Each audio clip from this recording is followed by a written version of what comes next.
So this is a story of a 32-year-old one-eyed male who was brought to our OPD by his uncle. The patient complained of gradual, slow onset vision loss since the past 1 to 2 months. When he entered the OPD, I noticed that he was making his movement by tactile sensation, proprioception, and a complete sense of judgment. And I was really surprised and curious to know how he managed to work for the past 1 to 2 months. On anterior segment examination, there was an RAPD with a red fundal glow with no fundus details visible. The USGB scan showed a bloodlined PVD with a small area of proliferation. Hence, suspecting it to be a case of vasculitis, he was advised a vitrectomy under steroid cover. Pre-operatively, the patient was advised a basic uveitic panel, which turned out to be negative. So the surgery was started with 3-port 25 gauge vitrectomy.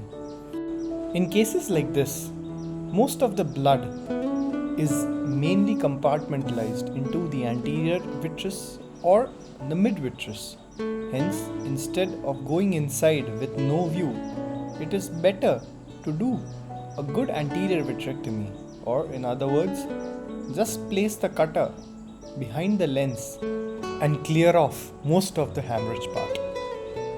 Once the view is a little clear, we can go inside with the help of a viewing system. Now, as you can see, the disc is partially visible. There is a lot of vitreous hemorrhage and subhyaloid hemorrhage still present. Again, it is never good to chase the hemorrhage. Instead of that, you can keep the cutter placed in one position and let the hemorrhage come to the blade or the mouth of the cutter.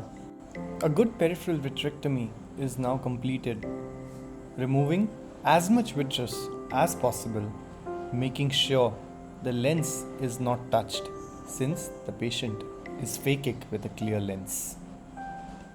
On examination of the retina, 3 specific things were noted. First, there were multiple white or sclerotic vessels present in the periphery. Second, in the nasal part, there were multiple CRA patches or chorioretinal atrophic patches.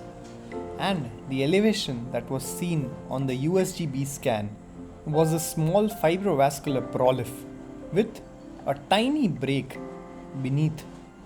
The prolif was well trimmed with the cutter, and the surrounding adhesions or the overlying vitreous was completely removed.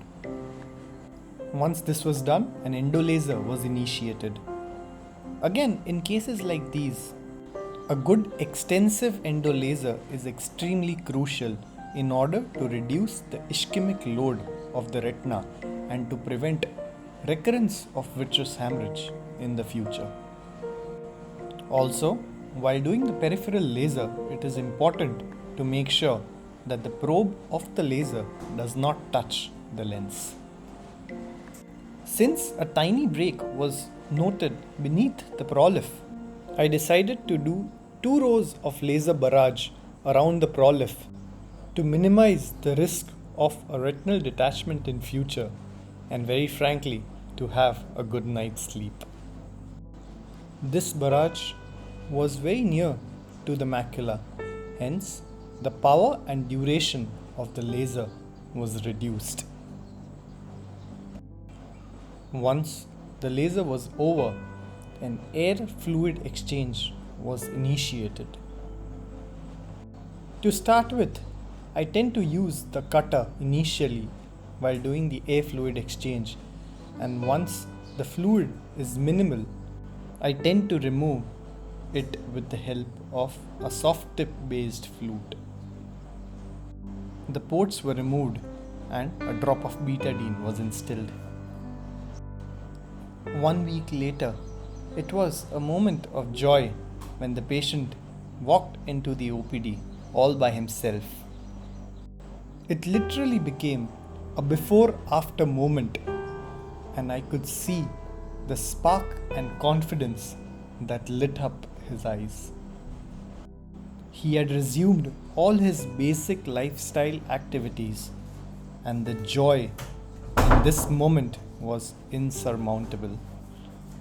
3 weeks later, the disc looked good, the fovea appeared okay, and the laser marks were evidently visible. On the OCT, the contour of the fovea was good, the outer retina appeared healthy, and the OCT-A showed a good vasculature. मैं इलाज के लिए ही Jotram hospital आया था। मेरे को कुछ दिखाई नहीं दे रहा था, तो ऑपरेशन होने के बाद मेरे को दिखाई देने लगा। देवेंद्र साहब ने ऑपरेशन मेरा बहुत बढ़िया से अच्छा दिखने लगा। The gift of sight is indeed priceless. Thank you for watching.